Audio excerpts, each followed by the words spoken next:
Good morning, स्वागत है आप सभी का अपने यूट्यूब चैनल टीएमसी नॉलेज में।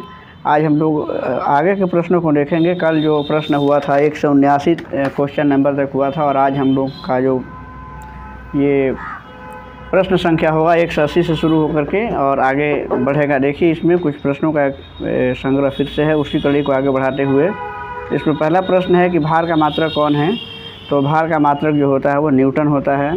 दूसरा है बल का प्रयोग किस में परिवर्तन लाने में किया जाता है। बल का जो प्रयोग है वस्तु की गति में, कार्य में, क्रिया में और इनमें से कोई नहीं। सही जवाब है क्रिया में। और अगला प्रश्न है तरल घर्षण को कम करने की सही आकृति क्या है। तरल घर्षण को कम करने की सही आकृति है, ऑप्शन आपके सामने है, इसका ऑप्शन होगा डी यानी कि वृत्तीय। जिस द्रव के उपयोग से घर्षण कम हो जाता है उसे क्या कहते हैं। तो जिस द्रव के उपयोग से घर्षण कम हो जाता है उसे क्या कहते हैं। तो उसे कहा जाता है स्नेहक, यानी कि जो ग्रीस होता है या जो स्नेहक जो पदार्थ होते हैं वो क्या करते हैं कि घर्षण को कम करने का काम करते हैं, यानी कि इसका ऑप्शन बी सही है। अगला है घर्षण हमेशा क्या होता है, हानिकारक, लाभदायक। तो इसमें देखिए ऑप्शन सही आपके और भी हैं, दो सामने आपके दिख रहे हैं। चूँकि ऑप्शन आपके सामने है तो हम उसको पढ़ने में जो समय लग रहा, हम चाहते हैं कि आप उसको देखें, सही जवाब आपको बता दिया जाए। तो इसमें घर्षण हमेशा क्या होता है, तो घर्षण हमेशा हानिकारक ही नहीं होते हैं, घर्षण हमेशा लाभकारी भी नहीं होता है। दोनों ही मामलों में घर्षण हानिकारक और लाभदायक होते हैं स्थितियों के अनुसार। घर्षण बल को क्या कहते हैं। घर्षण बल को जो है कि ये कहा जाता है लोटनिक बल कहते हैं। घर्षण से क्या उत्पन्न होती है। घर्षण से जो है इसमें सही जवाब है ऊष्मा। घर्षण से ऊष्मा की उत्पत्ति होती है, यानी कि इसका सही ऑप्शन है सी। नेक्स्ट प्रश्न है टायरों की तलियों की गोटी क्या करती है, घर्षण को बढ़ाती है। तो इसका सही जवाब है कि इसका ऑप्शन ए सही है। तैलीय सतह से क्या होता है। तैलीय सतह से सही ऑप्शन इसका बी होगा, यानी कि घर्षण कम होता है। नेक्स्ट है बर्फ़ पर चलने पर आप फिसल जाएंगे क्योंकि इससे क्या होता है। इससे जो है कि घर्षण कम होगा, यानी कि बी है।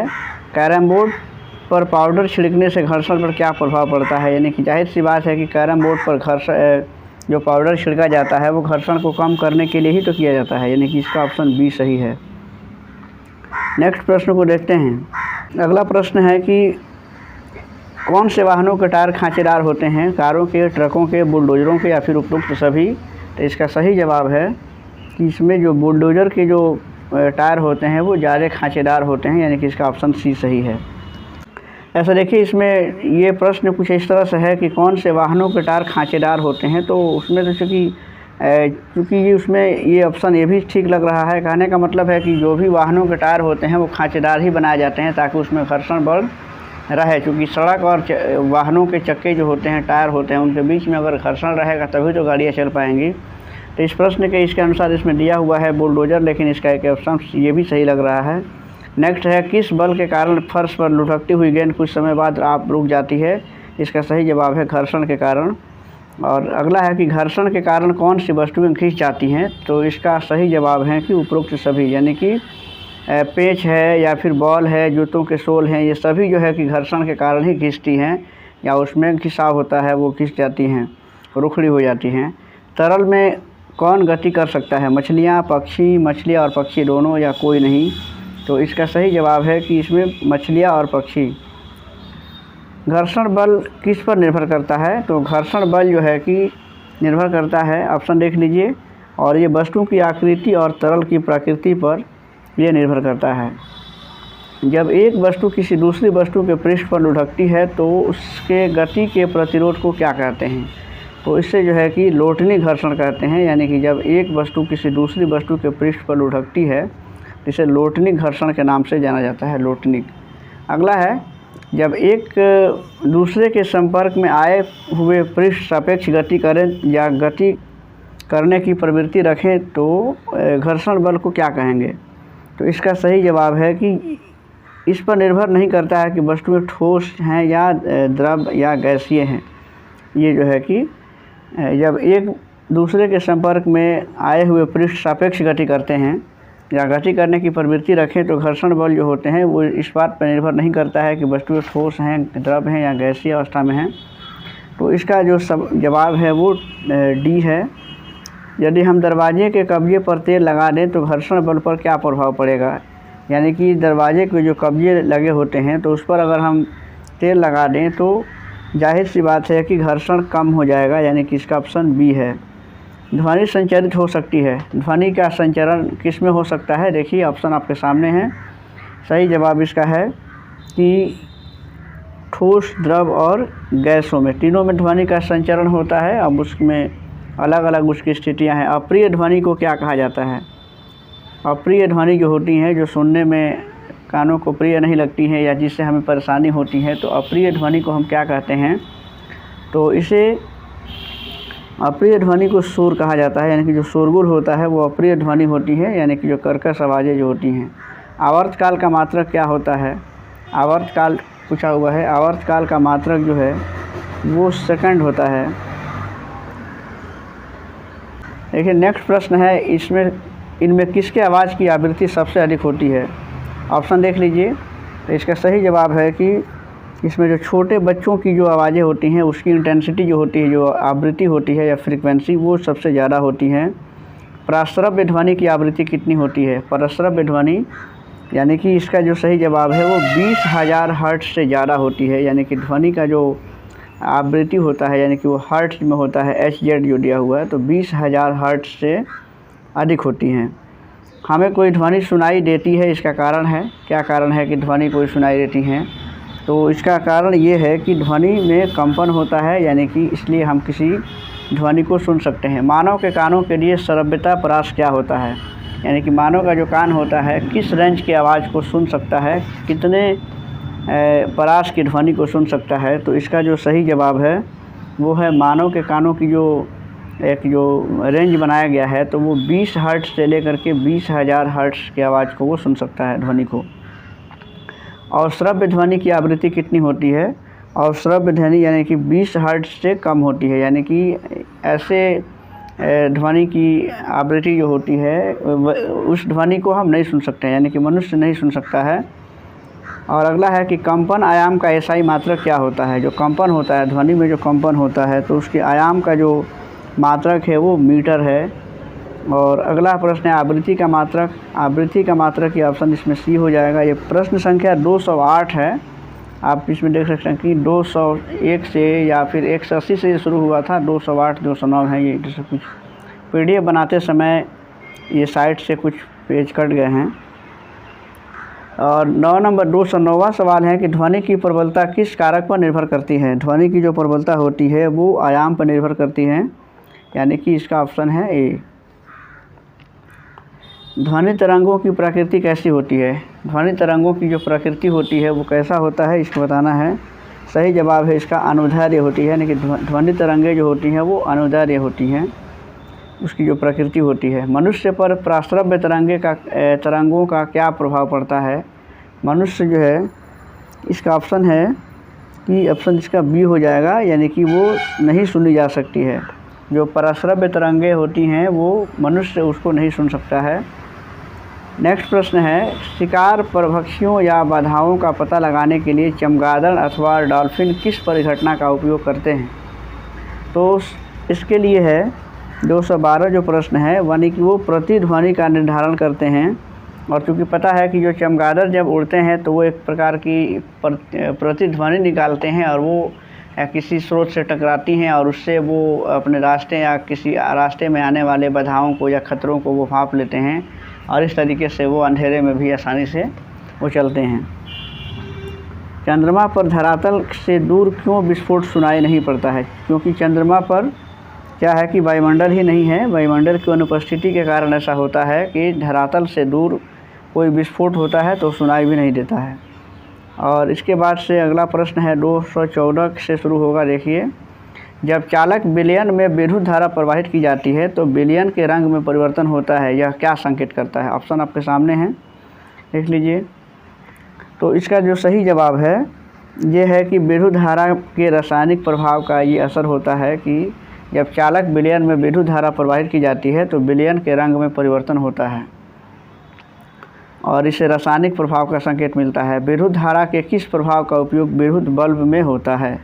यानी कि विद्युत धारा के ऊष्मीय प्रभाव का उपयोग जो है कि विद्युत बल्ब में किया जाता है। निम्नांकित में से कौन सी ऐसी धातु है जिससे विद्युत लेपन के द्वारा किसी वस्तु की चमक को बढ़ाया जा सकता है। नेक्स्ट प्रश्न है, ऑप्शन आपके सामने है, सही जवाब है क्रोमियम। और नेक्स्ट है, खाद्य पदार्थों को संरक्षित करने के लिए लोहे के डिब्बों पर किस धातु का विद्युत लेपन किया जाता है।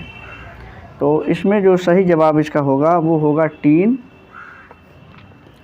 इनमें कौन विद्युत धारा का सुचालक है, इसमें देखिए विद्युत धारा का सुचालक कौन है, ऑप्शन एक और है, देख लीजिए। इसका सही जो जवाब होगा वो इसमें, चूँकि ये क्या है ना कि पित्तल जो है इसका विद्युत धारा का ये सुचालक होगा, बाकी लकड़ी है, रबड़ है, कागज़ है, ये कुचालक होते हैं इस तरीके से।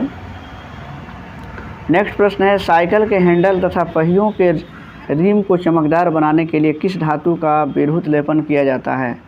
तो ये 219वां प्रश्न है, इसका सही जवाब है क्रोमियम का। नेक्स्ट प्रश्न है, निम्नांकित में से कौन सा घोल विद्युत का सुचालक होता है। नींबू का रस, आसुत जल, यूरिया या फिर खाद्य तेल। तो ऑप्शन आपके सामने है, सही जवाब है इसका नींबू का रस जो होता है वो विद्युत का सुचालक होगा। नींबू का रस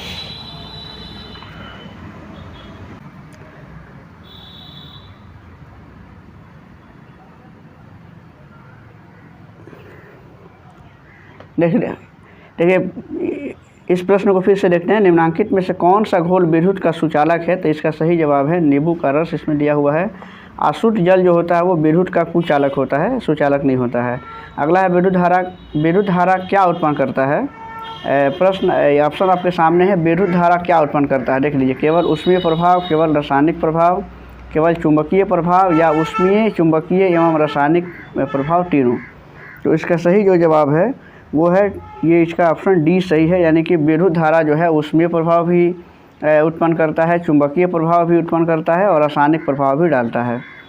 इनमें कौन विद्युत धारा का कुचालक है, इसमें देख लीजिए। अगला जो प्रश्न है, विद्युत धारा का कुचालक कौन है। तो अभी आपके सामने मिला हुआ था कि आसुत जल जो होता है वो विद्युत धारा का कुचालक होता है। बाकी इसमें जो सिरका जो है, पारा है, विद्युत का सुचालक होता है, और ये नमक का जो विलयन है वो भी।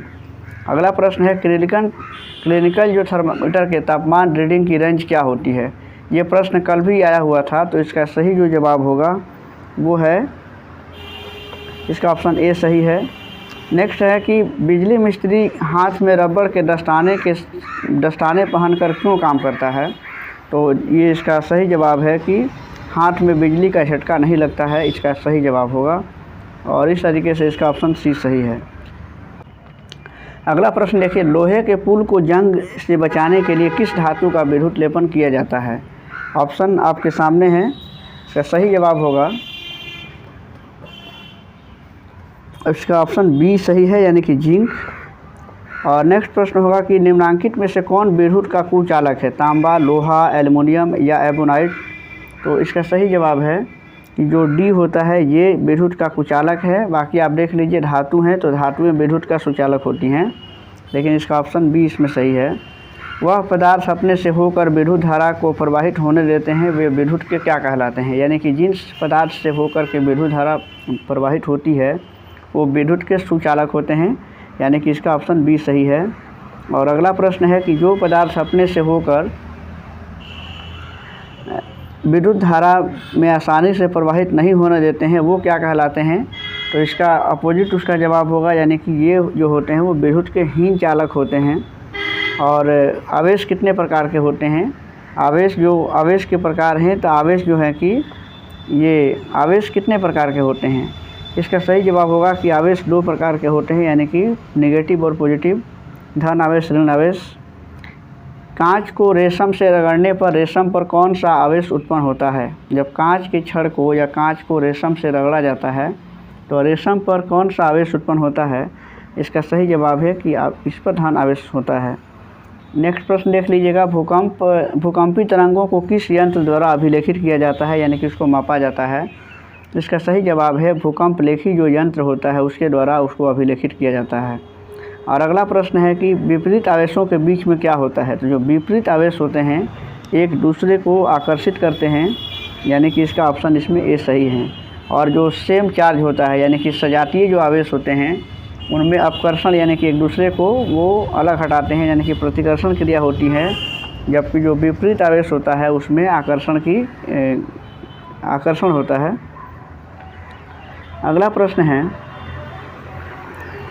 आकाशीय विद्युत विसर्जन को क्या कहा जाता है? आकाश से जो बिजली या विद्युत का जो विसर्जन होता है तो उसे क्या कहते हैं? तो इसका सही जवाब है कि उसे कहते हैं तड़ित। ये जो यानी कि आकाशीय बिजली की जो घटनाएं होती हैं उसे तड़ित कहा जाता है। तड़ित यानी कि जो बिजली का गिरना होता है उसे सुरक्षा के लिए क्या करना चाहिए? ऊंचे वृक्ष के नीचे शरण लेनी चाहिए, ज़मीन पर लेट जानी चाहिए, ट्रैक्टर के पास छुपना चाहिए, या खुली जगहों में घुटने के बल सिमटकर सिर को हाथ से ढक लेना चाहिए, या ढक कर बैठ जाना चाहिए।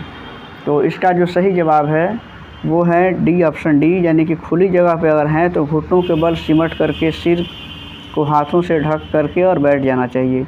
इससे बिजली गिरने की जो खतरा है वो कम हो जाता है। भूकंप की तीव्रता मापने वाले यंत्र को क्या कहा जाता है?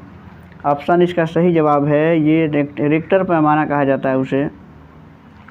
निम्नांकित में किसे रगड़ने से आसानी से आवेशित नहीं किया जा सकता है? तो इसका सही जवाब है कि इसमें तांबे की छड़ को आसानी से आवेशित नहीं किया जा सकता है, यानी कि इसका ऑप्शन ए सही है। नेक्स्ट प्रश्न है, अगला जो 237वां प्रश्न होगा इसे देखते हैं। आइए, झारखंड की एक प्रमुख आपदा जिससे अधिक व्यक्ति प्रभावित होते हैं, तो इसका सही जवाब है कि ये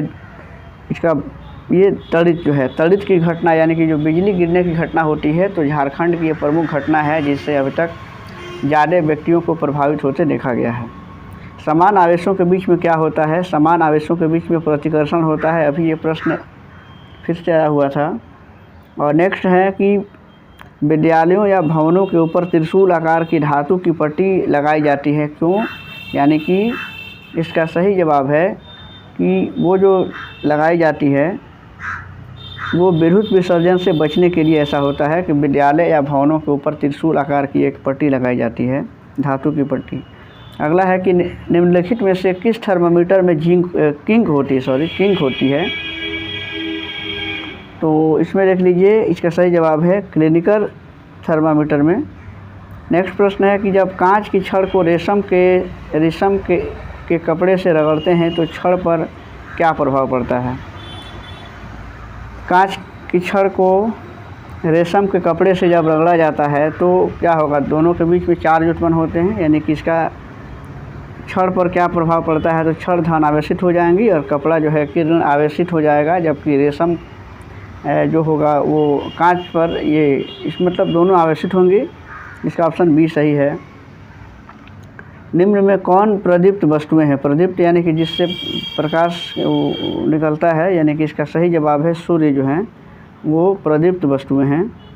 बाकी मानव, लकड़ी और दीवार जो है कि ये क्या है कि अप्रदीप्त है, यानी कि इनसे प्रकाश नहीं निकल सकता है। वह पदार्थ जो स्वयं प्रकाश उत्सर्जित करता है क्या कहलाता? इसका सही जवाब है कि ये हो जाएगा प्रदीप्त। निम्न में कौन अप्रदीप्त वस्तुएं हैं? फिर से वही प्रश्न है, देखिए ऑप्शन सी सही इसका है। मानव को सुस्पष्ट दृष्टि की न्यूनतम दूरी क्या होती है? तो ये 25 सेंटीमीटर होता है। ये काफ़ी अच्छा प्रश्न है और कई बार इसको परीक्षा में पूछा भी गया है। परावर्तन के कितने नियम होते हैं? यानी कि प्रकाश का जो परावर्तन होता है तो उसके कितने नियम होते हैं? तो उसके प्रकाश के परावर्तन के इसमें 2 नियम होते हैं। और नेक्स्ट प्रश्न देखते हैं, आँख में प्रवेश करने वाली प्रकाश किरणों को कौन नियंत्रित करता है? ये मानव नेत्र से संबंधित एक सवाल है। सही जवाब है कि आयरिस जो होता है वो आँखों में जाने वाले सूर्य की जो कोई भी प्रकाश किरण होती है तो उसको नियंत्रित करने का काम जो है कि आयरिस यानी कि परिचारिका करता है। समतल दर्पण से बना प्रतिबिंब होता है, आभासी, वास्तविक, सामने या फिर कोई नहीं? तो इसमें सही जो जवाब होगा कि समतल दर्पण से जो भी प्रतिबिंब बनता है तो वो जो होता है वो आभासी प्रतिबिंब होता है, यानी कि बिल्कुल सीधा होता है। श्वेत प्रकाश में कितने रंग प्राथमिक रंग होते हैं श्वेत प्रकाश में? इसका सही जवाब है कि इसमें 3 जो है कि प्राथमिक रंग होते हैं। ऐसे सूर्य के प्रकाश में, श्वेत प्रकाश में जो है कि वो 7 रंग होते हैं, लेकिन चूँकि प्राथमिक रंग पूछा हुआ है इस तरह से। और अगला प्रश्न देखते हैं। अगला प्रश्न है, आँख से दिव्यांग व्यक्ति के लिए कौन सी लिपि लोकप्रिय है? तो दिव्यांग व्यक्तियों के लिए ब्रेल लिपि बनाया गया है और उसकी सहायता से वो अपनी पढ़ाई लिखाई करते हैं। किस पृष्ठ पर पड़ने वाली प्रकाश किरण को, किसी पृष्ठ पर पड़ने वाली प्रकाश किरण को क्या कहते हैं? जब किसी पृष्ठ पर जो प्रकाश किरणें पड़ती हैं तो उसे कहा जाता है आपतित किरण, और जो किरणें परावर्तन के बाद जो बाहर निकलती हैं उसे परावर्तित किरण कहा जाता है। किस प्रक्रिया के कारण श्वेत प्रकाश 7 रंगों में विभक्त हो जाता है? यानी कि उसमें विक्षेपण की क्रिया होती है। ऑप्शन ए सही है। अगला प्रश्न है कि मानव नेत्र में किस प्रकार का लेंस रहता है? मानव नेत्र में लेंस किस प्रकार का रहता है? तो वो उत्तल लेंस होता है, यानी कि इसका ऑप्शन ए सही है। और नेक्स्ट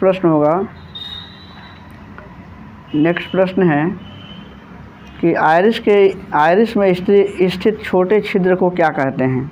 आइरिस में जो छोटा सा छिद्र होता है उसे क्या कहते हैं? तो वो पुतली होता है, यानी कि इसका सही ऑप्शन है, इसमें ऑप्शन ए सही जवाब है। नेक्स्ट है, सबसे दूर ग्रह कौन सा इसमें? देखिए अगला प्रश्न 255 है, मानव नेत्र के रंगीन भाग को क्या कहा जाता है? मानव नेत्र में जो रंगीन भाग होता है उसे क्या कहते हैं? तो इसका सही जवाब है कि उसे आइरिस या परिचारिका कहा जाता है। देखिए आइरिस का जो रंग होता है, किसी भी मनुष्य का जो आँखों का जो रंग होता है तो वो उसके आइरिस का रंग होता है, यानी कि जिसके आइरिस का जो रंग होता है वही उसके आँखों का रंग होता है। तो नेत्र के जो रंगीन भाग होता है उसे आइरिस कहते हैं। और आपतन कोण परावर्तन कोण के बराबर होता है, कभी कभी या सदैव, तो ये हमेशा, क्योंकि प्रकाश के परावर्तन का नियम है कि जो आपतन कोण होता है वो परावर्तन कोण के बराबर होता है। मानव नेत्र वस्तु का प्रतिबिंब किस भाग पर बनता है? तो ये रेटिना पर बनता है। तापमान मापने के लिए कौन प्रयुक्त उपकरण है? तापमान को मापने के लिए सबसे जो प्रयुक्त जो पैमाना है या वो उपकरण है वो क्या है? तो देखिए उसमें ट्रांजिस्टर, थर्मामीटर, पारा या फिर इनमें से कोई नहीं। तो तापमान को मापने के लिए थर्मामीटर यूज होता है, यानी कि इसका ऑप्शन बी सही है। और अगला है कि हमारा सौर परिवार में कितने ग्रह हैं? तो ग्रहों की जो कुल संख्या है वो 8 है। सूर्य से पृथ्वी की दूरी कितनी है? सूर्य से पृथ्वी की जो दूरी है वो है 1.6 × 10⁻⁵ प्रकाश वर्ष है। पृथ्वी के सबसे निकट का ग्रह कौन सा है? ये ग्रहों और उपग्रहों से सवाल प्रीवियस क्वेश्चन में भी पूछे जा चुके हैं। तो देखिए कुछ लोग कह रहे थे कि ये कितने आसान से प्रश्न हैं, तो प्रश्न आसान या भारी नहीं होता है, ये सब आखिर सब कंपटीशन में से ही सवाल पूछे जा रहे हैं और ये सब कुछ टिपिकल चीज़ है जिसको अक्सर हम लोग गलती करके चले आते हैं। पृथ्वी के सबसे निकट का ग्रह पूछा है कि सबसे निकट का ग्रह कौन सा है? तो इसका सही जवाब है, इसमें ऑप्शन ए सही है। रात्रि के समय साफ आकाश और काली रात में टूटते तारे दिखाई देते हैं, वो क्या कहलाते हैं? उल्का पिंड होता है वो, यानी कि इसका ऑप्शन बी सही है। निम्न में कौन प्राकृतिक उपग्रह है? इसमें ऑप्शन सी है, यानी कि चंद्रमा जो है वो एक प्राकृतिक उपग्रह है और वो पृथ्वी का एकमात्र उपग्रह है। इनमें कौन ग्रह नहीं है? अगला प्रश्न है कि इनमें कौन सा ग्रह नहीं है? सीरियस, मंगल, बुध, शनि। तो देखिए इसमें इसका जो एस ऑप्शन है वो सही जवाब होगा, यानी कि ये ग्रह नहीं है बल्कि बाकी ये सब ग्रह हैं। और नेक्स्ट प्रश्न को देखते हैं, सबसे दूर का ग्रह कौन सा है? अगला प्रश्न पूछा है कि इनमें सबसे दूर ग्रह कौन सा है? तो इसका सही जवाब हो जाएगा कि इसमें ऑप्शन बी जो है वो सही है, यानी कि नेपच्यून जो है वो दूर का ग्रह है। नेक्स्ट है, इनमें कौन ऊष्मा का सुचालक है? ऊष्मा का सुचालक कौन है? लोहा, स्टील, एल्युमिनियम या फिर ये सभी? तो इसका सही जवाब होगा उपरोक्त सभी जो हैं। सौर परिवार का सबसे छोटा ग्रह कौन सा है? सौर परिवार का सबसे जो छोटा ग्रह है वो है ऑप्शन बी, यानी कि बुध जो है सबसे छोटा ग्रह है। नेक्स्ट है, ग्रहों की परिक्रमा करने वाले प्राकृतिक खगोलीय पिंड को क्या कहते हैं? ग्रहों की जो परिक्रमा करते हैं वो उपग्रह कहलाते हैं, यानी कि इसका ऑप्शन बी सही होगा, उपग्रह। और इसका अगला प्रश्न देख लेते हैं, किस ग्रह को प्रभात तारा कहते हैं, यानी कि प्रभात यानी कि भोर का तारा किसे कहते हैं। तो इसका जो सही जवाब है वो है, किस ग्रह को प्रभात तारा कहा जाता है, यानी कि शुक्र को। इसका ऑप्शन सी सही है। निम्नलिखित में से कौन सौर परिवार का सदस्य नहीं है। क्षुद्र ग्रह, उपग्रह, तारामंडल, धूमकेतु। इसका सही जवाब है इसमें ऑप्शन सी जो है कि वो सौर परिवार का सदस्य नहीं है। और निम्नलिखित में कौन तारा है, देखिए ऑप्शन आपके सामने है, लेकिन सही जवाब इसका हो जाएगा इसमें डी। सूर्य की सबसे ऊपरी सतह का तापमान क्या होता है। सूर्य की जो सबसे ऊपरी जो सतह होता है उसका तापमान कितना होता है। तो ये ऑप्शन इसमें डी सही है, 6000 डिग्री सेल्सियस। और अगला है कि खगोलीय पिंडों की दूरी को किस इकाई में मापा जाता है। तो ये प्रकाश वर्ष में इसको मापा जाता है। सही जवाब इसका सी है। नेक्स्ट है, सौर परिवार में चमकीला ग्रह कौन सा है। तो इसका सही जवाब है इसमें ऑप्शन सी है, यानी कि शुक्र ग्रह जो है वो सबसे चमकीला होता है। सौर परिवार का सबसे बड़ा ग्रह, तो इसमें ये बृहस्पति है। सौर परिवार का सबसे जो बड़ा ग्रह होता है वो बृहस्पति है। और कौन सा ग्रह जिसका उपग्रह नहीं है, एक ऐसा ग्रह बताना है जिसका कोई भी उपग्रह नहीं होता है। तो ये बुध है, बुध का कोई उपग्रह नहीं है। और नेक्स्ट प्रश्न है कि मौसम की भविष्यवाणी, दूरसंचार तथा सुदूर संवेदन में किसका उपयोग किया जाता है। ग्रहों का, तारों का, कृत्रिम उपग्रह का या फिर उपग्रहों का। सही जवाब है कृत्रिम जो उपग्रह लगाए जाते हैं अंतरिक्ष में, जिससे मौसम से संबंधित जानकारी मिलती है। दूरसंचार या फिर जो सुदूर संवेदन होता है वो उसकी सहायता से ही संभव हो पाता है। और एक और प्रश्न है कि पृथ्वी का एक उपग्रह कौन सा है। तो पृथ्वी का एकमात्र जो उपग्रह है वो चंद्रमा है, ये सब लोग जानते होंगे। इस तरीके से ये अभी जो 180 से शुरू हुआ था और 278 तक ये प्रश्नों का एक संग्रह था। इसके नेक्स्ट वीडियो में भी और भी प्रश्न है, लेकिन अब कल ये जो अगला वीडियो जो भी होगा तो उसमें अब एक टेस्ट सीरीज़ के भी कुछ प्रश्न रहेंगे, ये भी चलता रहेगा। और टेस्ट सीरीज़ भी ज़रूरी है ताकि आपको मालूम चले कि प्रश्नों का लेवल कैसे रहने वाला है और इसमें किस तरीके के प्रश्न पूछे जाएंगे।